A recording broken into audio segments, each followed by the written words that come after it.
love story. Jason and Sara. So how long you've been married for? 3.5 years. 3.5 years. Great. So let's start before that, way before the singles hour. So, Jason, how was your love life before? My love life was a mess, to be honest. Was in a relationship for about 11 years, engaged to be married. Things didn't work out. Always argument, disagreements, bad vibes. And then I came out of that. I then went into another relationship after that. Was in that one for maybe about 5-6 years. The young lady fell pregnant for me because I got 2 children, 2 different mothers, unfortunately. But it's a blessing to have the children. Mm-hmm. I didn't plan it. And from there, I left from there to run to God, basically. Mm-hmm. So there's things that happened in my life. I had an accident where I knocked myself, split my lip and hit my nose, and I just thought, if I had lost my life at that time, where would my soul have gone? Mm-hmm. And from there, I went to God because a friend of mine invited me to the church, mm-hmm. and I started to come. I wasn't taking things seriously, and then after my accident, I thought, I need to take things seriously because I saw how God had blessed his life, and I thought I need to come off this carousel of illegal activities, being a womanizer, sleeping around, doing wrong things. Mm-hmm. I just had enough, and plus I got 2 girls, so I need to be a good role model for them. Did you know the reason why you couldn't be happy in your love life? You couldn't be, stay in a relationship and make that work? I believe the reason why I couldn't be happy because I didn't have the Lord Jesus, and I didn't have the Holy Spirit in my life, and I didn't know how to deal with when problems would arise. Mm-hmm. To be honest, instead of we fight against the problem, I didn't have the tools. We would be at each other's throats. Mm-hmm. So, and when the Holy Spirit isn't there, when the Lord Jesus Christ isn't in your life, things won't work. He has to be in the midst of mm-hmm. your relationship. Without him, everything will crumble. So basically, the reason why these relationships didn't work is because you didn't know what to do. Sara, and what about you, Sara? How was your love life before? I must mention that I was raised in a family which believed in Christian values. Okay. And I was even sent to a boarding school, which was a mission school, mm-hmm. where you are taught how to live your life according to mm-hmm. Christian values. But for some reason, unbeknown to my parents, I rebelled, against all the good teachings of mm-hmm. growing up as an obedient young girl. Mm-hmm. Because I think I remember I started having boyfriends at a very young age. I think I was about 11. I was living with my grandmother then. And we didn't do anything, but the fact that you are 11 and you have a boyfriend, what do you need a boyfriend for? So you're already 11 with a boyfriend? Yes. Wow. Yes. And then we went into boarding school, because I think I went into boarding school at 12, mm-hmm. until I was 18. For 6 years I was in boarding school. And nearly every year I would have a different boyfriend mm-hmm. every year. And looking back now, the boyfriends that I was having, I chose people who were not really good for me. Mm-hmm. Instead of maybe having a boyfriend who was decent and obedient to the teachers and all, it was always rebels. Mm-hmm. So it reflected on my character as well. Now looking back, that the character that they had, I also had that character, but my family didn't know that, because at home I was a good child. I was very good in school. I was excellent. So they never understood that side of my life. So what we have here basically is, as we usually call here in the Love Talk Show, is a recipe for a disaster. Yes. We have here two people yes. that they were supposed to be here fighting, yeah. not testifying about love. Yes. Because both of you didn't know how to choose, how to make good choices in regards to love life. That's right. Do you agree with that, Jason? I do, Pastor, for sure. But can you see the problems that, and then what happens, Pastor Philip? People they will start blaming. That's my heart. because I can't rule over my heart. My heart is like that. My heart plays with me. Some people, Pastor, they choose wrong. They say, I was led by the emotions. The emotion was controlling, but that person seems to be so nice. Apparently was a nice person and so on, and they didn't go to think about what the decision they were taking about. And not only that, but this so-called lack of control that people sometimes claim, saying, oh, but I can't control my heart. I can't control my, my feelings. This is just an excuse, because we can control. We can, if we want, we can tame our emotions, our feelings. We can do it. Depend on us. But the thing is, that's not easy. That's not easy. I can control my emotions because, for example, you mentioned that you were a womanizer. So have you ever cheated on a girlfriend, a partner of yours, Jason? In the past, yes, Pastor. For sure I did. Yeah, I did. And the question is, we understand the spiritual side, but let's think now in a practical way for those who are watching us. Can you try to explain why? Was an attraction, a thrill, was a moment? What was that caused you that? It was all of the above, to be honest. The attraction, the thrill, and then when I would get myself into a situation or meet somebody else, I would think after I would get to know them and whatever would happen between us, I'd think, what did I let myself in for? Or like how we are taught to love intelligently. Where you get to know the person. When I was out in the world, you would go out for maybe a drink or a meal or whatever, and then before you know it, you're very close. You're intimate with one another, and then that's a recipe for disaster. And why don't you be intimate, for example, to the person you were with originally, and you could develop this kind of intimacy with somebody else in a different place? I'm asking you this question because this is exactly what many men, unfortunately, they have this confusion in mind. Why I'm developing this level of intimacy with someone on Instagram, or perhaps in a bar, or in a place, an actual place, or exactly in the work, or on the internet. But why this kind of intimacy cannot be also a growth, between a husband and wife or a partner? What do you think about it? Well, for me, when you're in the world, Pastor, it's like if you've got one partner and things ain't going good for you, then you're looking for excitement elsewhere. And it's a man thing, thinking, I'm a big man, but you're not a big man. If anything, you're behaving like a little boy. And that's how I was behaving, like a little boy, to be honest. That's very true. Okay, so here we have as we said, the recipe. The recipe for disaster. For disaster, because Sara, she didn't know how to make good choices. Was exchange boyfriends as clothes. Yes. And Jason also couldn't be faithful to one woman. So, what would be the odds for you to be here together to speak about love, right? Recipe for disaster, Pastor. Well, that's it. Jason, you were mentioning about your encounter with the author of love. How was that, this process, since you had this encounter with the author of love? Well, for me, it came gradually. As I was coming to the love therapy meetings, I was beginning to work on myself, praying, fasting, doing purposes, writing the kind of woman that I would want, a woman of God, the qualities that I wanted in that woman, and also putting it on the altar, sacrificing for that.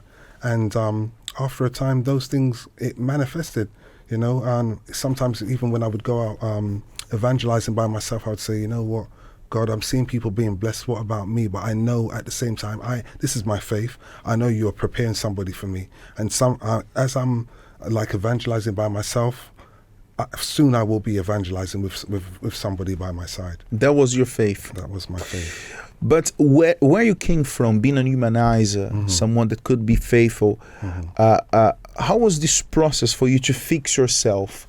Because before you finding someone, before you finding the right person that would be by your side, evangelizing, for example, that, as I believe you do. So it's a dream that came true. But before that, how was this transformation of mentality? Because that's I believe that's the thing that has had to happen, right?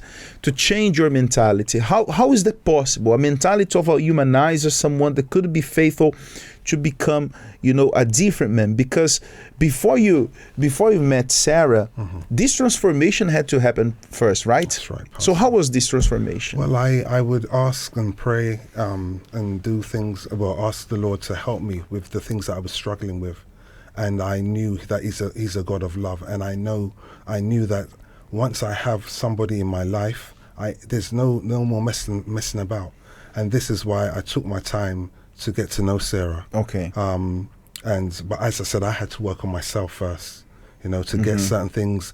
Just put it this way, one of my ex used to say to me, "Oh, you're going to that church and they're brainwashing you." But I thought, yeah, you are. The church is brainwashing me of the rubbish that I've learned over washing your brain of the rubbish I've learned over X amount of years. Yeah, it's true. It's true. Very true.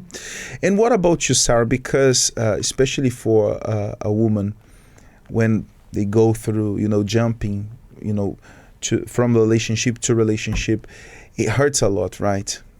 How was your heart, after this whole situation? Well, I need to mention as well that, when I was, I think 21, 22, I moved out of my parents' home because I was working then.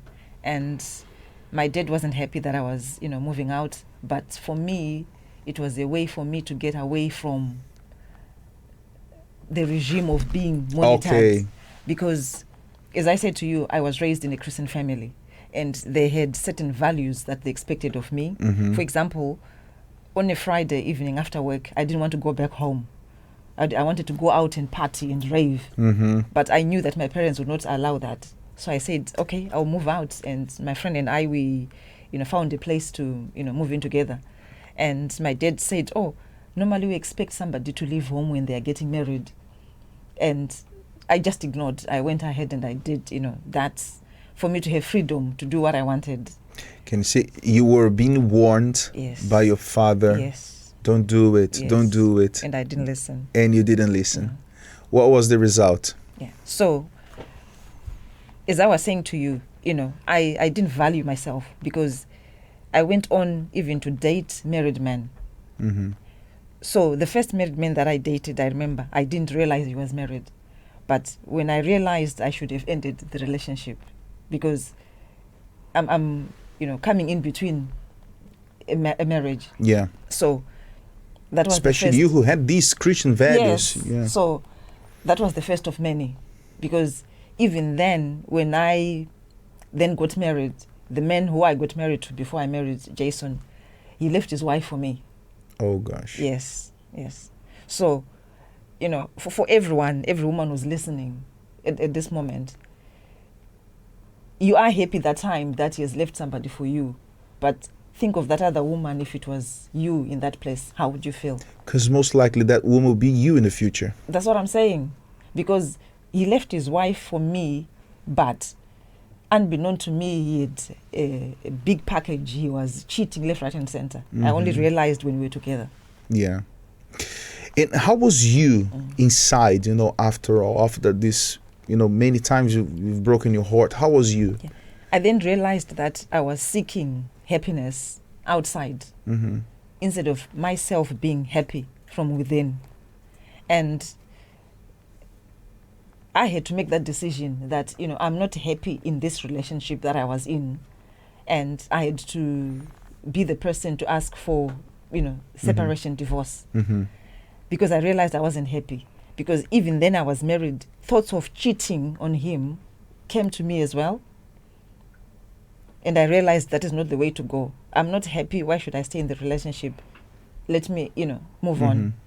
And after I think it was after 2 years, I was in the church. I then said, no, I want to be happy in my love life. Let me start attending the love therapy. So I started attending the love therapy I remember that very well, August 2016. And I would come here to Finsbury Park. From Luton? Yes. It was, I think in the beginning it was on a Saturday. Then they changed to Thursday. Yes. So there would be a group of us who would, get together, go on the train or share money for fuel, and I would drive, would come here. And, if I'm the one driving, Pastor, when you are going back to Luton, it's about 11 o'clock, 11:30. Yeah. And I would get home about 12. And then Friday, I'm going to work. So it was a worthwhile sacrifice. Yeah. It was a worthwhile sacrifice. But what was the main thing for you that, you can point that the law therapy helped you the most? Things that perhaps not even, perhaps you learned from your parents, but in the law therapy was something that stood out that for you the key thing to change your love life? That for me to be happy, I cannot expect happiness from somebody else. Okay. It has to start from within. Because that was what your mistake. You were trying to find someone to make you happy. That was the big mistake that I made. And I realized, no, I need to work on myself first, to be happy within myself. And that time I was living on my own, Pastor. And I realized the messages we were learning here were helping, because I'm living on my own. I'm never bored.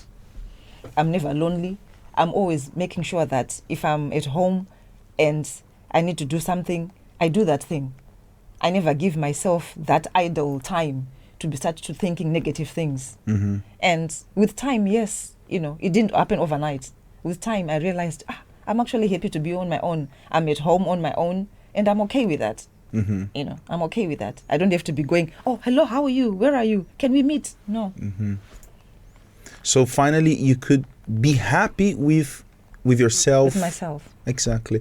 Look at that. And so that's important to mention, because people, they think, oh, I have to find, the right person to me. But look, the right person doesn't exist, because you must be, the right person is you. You must be the right person. If the person, Pastor, do not find the author of love, they will never find the right person, because they are always be looking for the perfect one, or the Mr. Right we spoke a couple of days ago. And they themselves, this person, this seems to be a prince, that he's going to make me happy. But they need to find the author of love to be happy first. And then afterwards, they can make somebody else happy with the happiness they have. To give what they received. Exactly. That's the main thing. To be happy with yourself. To be happy with yourself. Because Sara, for sure, you were not happy with yourself before, right? I thought I was happy with them because I wasn't really giving myself time to be alone, to think, am I really happy? Because I was always around them all the time. To fill the gap, right? Yes. And I believe the same with you, Jason, because men usually they try to cover this unhappiness or this void, they carry within. With that, I have to live a new emotion, a new, let me try to find a new one, but if you think that was the main reason, you're just sick of happiness, right? Absolutely, Pastor. Okay, then, so you came to law therapy. You learn how to fix yourselves first, and after once fixed, once repaired, ready, once happy with yourself. And by the way, have you also reached this point of being happy with yourself without the need of, I'm trying to find someone? Yes, Pastor. It took about, I would say, about maybe four years. Me getting to not having a woman around me, and just focusing on. And that's hard for a man, right? Absolutely. But the thing I liked, that we were always from faith to faith, from one purpose to another. this is the thing I like about the church. It's from faith to faith, from altar to altar. We don't have time to rest up. And I see the church like a spiritual boot camp. Yeah. You know, and not everybody can handle that. No, Pastor. it's true, Not true. everybody. Okay, but once healed, once ready, and already attending the love therapy, you as single, you start coming also to the singles hour, attending also the singles hour. So you're saying before that you came late to that fateful day when you start talking to. due to my job at the time, and okay. And where you used to live before? I used to live in London, Pastor. In London. Yeah. I used to Okay. go to the Wilson But you came branch. straight from work. Yes, that's correct. Okay. And you came from Luton. Yes, and on that day, I wasn't really in the mood to come. Oh, really? No, I wasn't really in the Oh. mood to come. So normally what I would do is after work, I would go home, shower, change, and then come. But on that day, I just went home. I didn't change. I just put on in a bit of, makeup, freshened up. And then in the same dress that I'd gone to work with, I came here. But I came fasting because it was singles hour and there would be food. Okay. Yes. But I said, my God, no. You know? You refused to eat. Yes, I refused. I said, no, I'm going. Like Daniel, Yeah. refused You to. know, I'm going that purpose because I want you to bless my love life. Because I'd said when I started the purpose, I had written down the qualities that I wanted in a man, and I'd also taken part in a purpose to say, my God, by this date, I want to have met, the men that you have for me. And I'd said by December 2017, I want to have met this man and, be married when I started the purpose. But I was not married then, but on that day, it was the 30th of November, I then met Jason, and I made that vow beginning of the year. So I wasn't ready yet to be married. That's why God didn't meet anyone earlier. Yeah. But because I was still working on myself, Pastor, I was still working on myself because it had been just like a year since I was, attending a year and 6 months the love therapy. So you took 1 year, 6 months attending the love therapy, Yes. learning, and that's really important to because it's the love therapy is not a pill you come and you take. It's not a little tablet you take and like paracetamol and I'm okay now. No, it's not like that. That's why we call therapy. It's a process. As Jason was saying, it takes time for you to wash your brain from that rubbish you learned before, right? Absolutely. And not because the problem is you have to unlearn those things and you have to replace those wrong conceptions by the right and firm understanding of the intelligence love. Yes, Pastor. And even though we are married, we still like to invest in the love therapy. Whether we go to our branch or occasionally come down here due to work situations. Yeah. And it's very important for us to. I just want to correct something. I said you asked me if I came straight from work, and I said yes. And the reason why I was late, Pastor, because I did go home and change and freshen up and come down. So I just want to correct because I'm a man who prides myself, and obviously I want to look decent and presentable. Okay. So just want to correct. So that day you came 15 minutes late. And Sara was already here, Yes, waiting for you, but he didn't know. No, None of you. No. Okay, so you were suggested to talk to Sara, That's right. and Pastor. Sara, you didn't know about it. No. Okay. And how was this approach? Because that's the thing, sometimes singles, they think, but that will be awkward. Of course that will be awkward. But obviously will be awkward. But that's the way to go. Yeah. Huh? There's no other way. But There is no other way. some people here send here in our chat. Exactly. What advice can you both individually give to the singles ahead tomorrow, the love night? What advice? How was this approach? What advice you give us? All I can say is don't be shy, give it a try. Having a chat, it's not a relationship, and all you're doing is finding out if you're on the same page. If you have the same faith, for one, if that person evangelizes, if that person's strong in their faith, if they've got the Holy Spirit. These are the questions that I asked. It was very important for me to know that she's a woman of God, because as much as I liked the outward appearance, if she wasn't a woman of God, I would have to, move on. So these were the first boxes of your list. Yes. So all of them ticked. Yes, Pastor. Okay, but after the spiritual check. Okay, there is more things to check, right? Yes, absolutely. It just doesn't stop there. Of course, it's because it's not enough. Okay, they have the Holy Spirit. Yes, checked. Okay, but that's just the beginning. That's that we can say that's the entrance door. Yes. Okay, if not, I will not even cross this door. But of course, there are more things to check. Okay, but Jason. We have to talk to these men that they are just here. There are hundreds of men, thousands of men watching you here, and there are men that they think, I don't need the singles hour or the love night. I don't need it because in the right time the Lord will provide. They think they are Abrahams, so you have to talk to them something about it, okay? Because they think that they don't need it. Okay. Please give them a lesson. Men, what I'm gonna say is that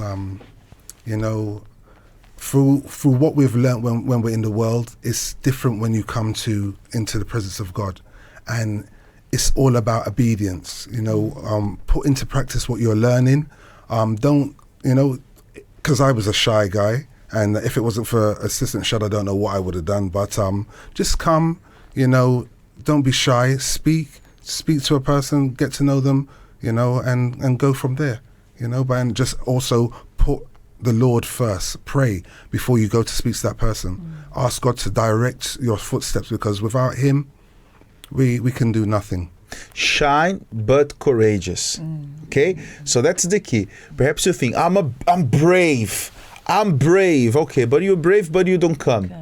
You don't have problem with shyness, but you don't come because you think that an angel will knock at your door. Hi, I'm Michael, the angel. I brought here your wife. No way, my friends. No way. You have to come. You have to embrace these opportunities. And you have to do your part, because can you see Jason? He could come, straight off the work, with relaxed, but he had to do his part to be presentable, right? So, the first talk. So you actually. You're saying that Shad introduced you, but that's right. How was that? You came to speak to her. How was the Assistant Shad came to me. Said, "Would I like to talk to a young lady?" And I said, "Yes, why not?" And then he went over to the young lady, and then I believe he brought her over to me, and we met halfway. Then we began to speak from there, Pastor. Just want to also add. After that, we went into a service, but I didn't go and sit down with Sarah. I was watching her from a distance. Okay. And after the service, I then saw her at the bookshop, and I thought to myself, my Lord, this is all happening so quick. Is this from you? I know I asked you to direct me and put somebody in my way, but this is happening so quick. I didn't take her number, and lo and behold, Pastor, I couldn't get this young lady out of my mind. Because she wasn't the type that I normally go for. I normally like a taller woman, and what have you, and I couldn't get her out of my mind. So I decided to go and see her on Christmas Day. Everything went wrong, Pastor. The vehicle that I went to go and pick up, there was a puncture, because I wanted to go up to her branch Christmas Day. Okay. I then had to ride from Wilson Green down to Swiss Cottage, get a van. I ended up, instead of me going to Luton, I ended up spending it in my own branch with my tracksuit and trainers for Christmas. And it so happened when I went up to Luton on the 31st of December 2017, yes, as I was walking up the stairs, lo and behold, who was in front of me? It was Sara. But she then said to me, if I did come down Christmas Day, she wouldn't have been there because she was in Wales. So you see how amazing God is. Because most probably I could have gone up there and I would have been disheartened if I didn't see her. So how long since the first conversation to the second encounter? The first, it was months. It was wow. No, because we had met on the singles hour, which was the 30th of November. and then you came New Year's Eve. 31st. So so it was a month. A month. A month? A month. With no talking? No. No talking. No talk whatsoever? Because he couldn't remember my name. But I knew the branch. How is that possible? You didn't know her name? I couldn't remember her name, to be honest, Pastor. No way. No way. And how was that from your side, Sarah, after this first talk you had in the singles hour? Well, I must say we really got on very well. And I must say that when I was asking the author of love for a man after his own heart, I wanted a man from my own country. Mm-hmm. And the men. Yes. Yeah. I wanted a man from my own country because in my mind I was You're also demanding. I wanted someone like that. Okay, but never mind. It will be easier to communicate because we speak the same language and we know about the same background, same culture. But when I then was introduced to him, he's British born but of Caribbean origin. Mm-hmm. It's like we had known each other, Pastor, for so long because we just clicked. Can you see? Yes. Even to this day, Jason likes to learn my language. Oh, really? Yes. So sometimes when I'm not even expecting it, he will say a word to me in my language, which is so difficult to remember, but he remembers because he's so eager to learn. Yeah. He's so eager to learn. And that's a nice gesture. That's a sign of love. So, then 1 month gap between the first and second talk. Yes. And the second talk was in a New Year's Eve night video. Yes. Here in Finsbury Park. No, he came to Luton. Okay. It was the Sunday service. It was a Sunday. So he came for the service. Mm-hmm. So he sat on another side, I sat on another side. And then after the service, because he told me he'd come to see me. So after the service, I went to him and we sat down. And then he said, if you don't mind, would you like to go for coffee with me? And then we agreed that, okay, we would go. And then we started talking after that. We agreed to meet, I think it was the next weekend. Mm-hmm. Yeah. I think so. I just wanted to also add, Pastor, after I met Sarah on the Sunday, the November okay, time. Okay. I came down to another love therapy. Okay. Sarah saw me from a distance and didn't approach me. Oh. No, I didn't have the boldness. Why? No. And I said this, why didn't you approach me? We could have got talking from there, but you know what? God's timing is time perfect. Yeah. But okay, it worked. Yeah. Yes. It worked, somehow it worked. That's what really meant. Go ahead. How long did you talk after the first, the second, and how long more you talk? How many months, days, weeks, hours? To be honest, after the 31st of December 2017, we started talking, exchanged numbers. I done my background checks on Sarah to find out if she's a strong member and so on and so forth. And then not too long after, I then asked the pastor if we could start. No, we were talking for a while, and then I asked him if we could start dating. Yeah. We asked our pastors about each His other. pastor in Wilton and my pastor in Luton. And then you start dating. Yes. And how long did you dated for? I'll let you answer this Okay, one because so- you're good on the dates. So, As usual. As usual. Yeah. so I will mention that when I met Jason, I was 46. Mm-hmm. When I met Jason, I was 46. And we started talking for 3 months. We talked for 3 months, started dating within 3 months after, seeing each After other. talking. Yes. And the pastor we had that time, who had blessed us to say you can go ahead and date. I think after 6 months, he said, you are not young children anymore. You don't want to have a dating period of 10, 15 years, as an example, because you don't want to allow yourself to fall into temptation. Yeah. If you are happy with what, you have at the moment in him, and if he's happy, there's no prescription to say you must date for 10 years. If you are happy, then go ahead. I bless you, you can get married. Mm-hmm. We are having the celebration of marriages coming up in November. You may want to consider that. So we went back, we chatted, ironed out a few things, and we agreed that yes, we're ready to get married. So we got engaged, and then we told Pastor, yes, we are ready to get married, and he arranged everything. And we got married on the celebration of marriages here at Finsbury Park, 15th of November 2018. But we done the registry. The registrar. Before. 2 weeks before. Okay. Yeah. In Luton. Yeah. Okay, so the big step was on the blessing here on the altar was on the 18th of November 2018. Look at that. No, 15th of November. Sorry. 15th November 2018. 2018. Yeah. What a blessing. Almost a year ahead, and then everything was... Yes, within a year. Exactly. Yeah. Look at that. How nice. And I must say that year was a blessing for me in my life, because that year I was raised as an assistant. Because when I met Jason, I was just a collaborator. So I was raised as an assistant Easter time, 2018. And then we got married November 2018. So that year God just was the year of the blessings in your life. So many prayers, yeah.